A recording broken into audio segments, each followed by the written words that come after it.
secrets hidden in the hearts of men and women who have stepped into the shadows. Presently I'll tell you of nameless terrors of which they dare not speak.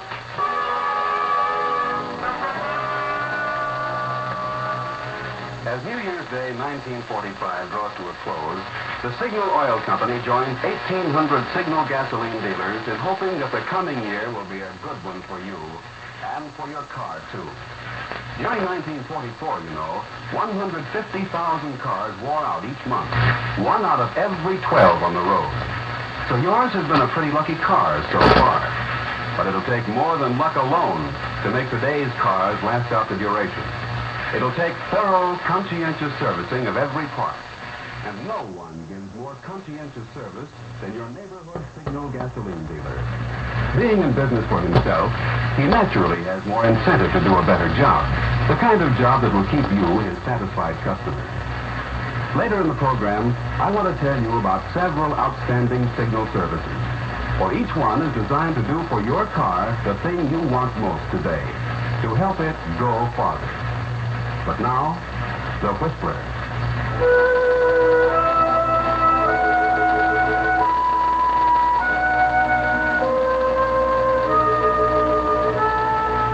It's strange, isn't it, how a man can live his life through several decades, simply, quietly, in peaceful obscurity, and suddenly, through one small incident, find his world turned into chaos.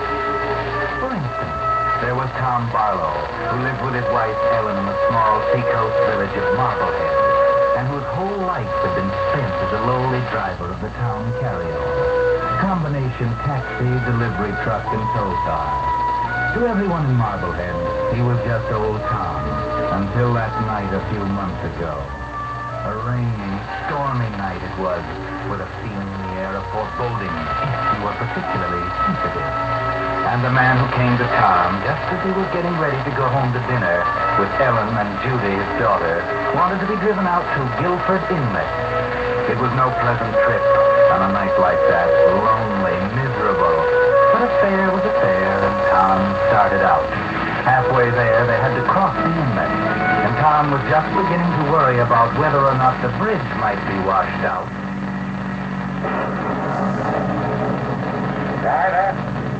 Driver?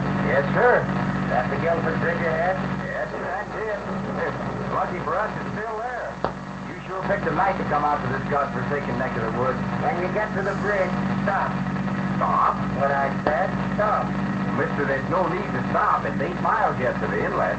Stop when you get to the bridge. Okay, mister, whatever you say.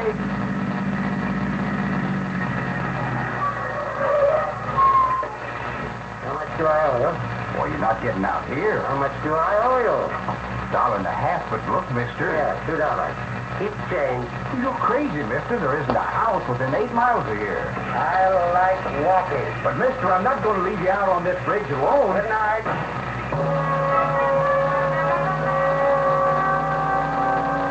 Well, Tom, that's a queer thing, isn't it? Strange fellow. Never did get a good look at his face. He kept it muffled up in his scarf, his hat pulled down low.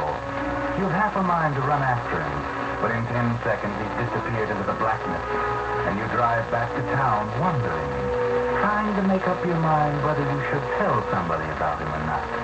Then, when you're putting up the cab for the night and you happen to glance in the back, your mind is made up for you.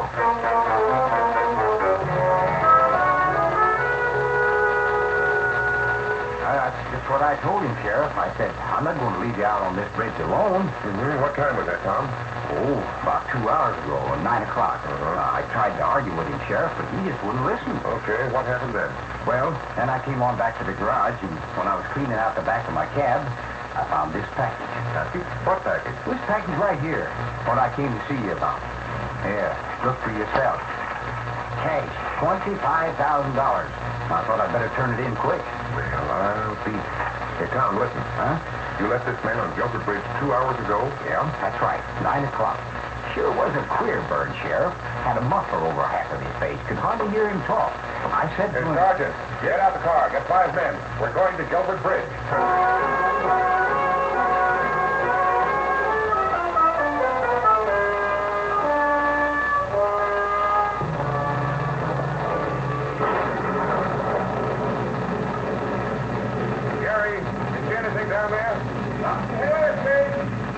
spot where I left him, Sheriff. Right here. Hey, Chief, look. I found this coat and hat under the bridge. Hey, Eddie, put your flashlight over here.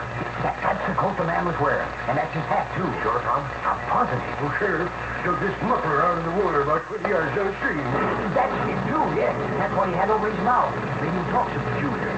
Hat, coat, muffler. Looks like you got him some, all right. No aiming to drag the inlet, Sheriff? Not tonight, I'm not. In the morning. Anyhow, with that under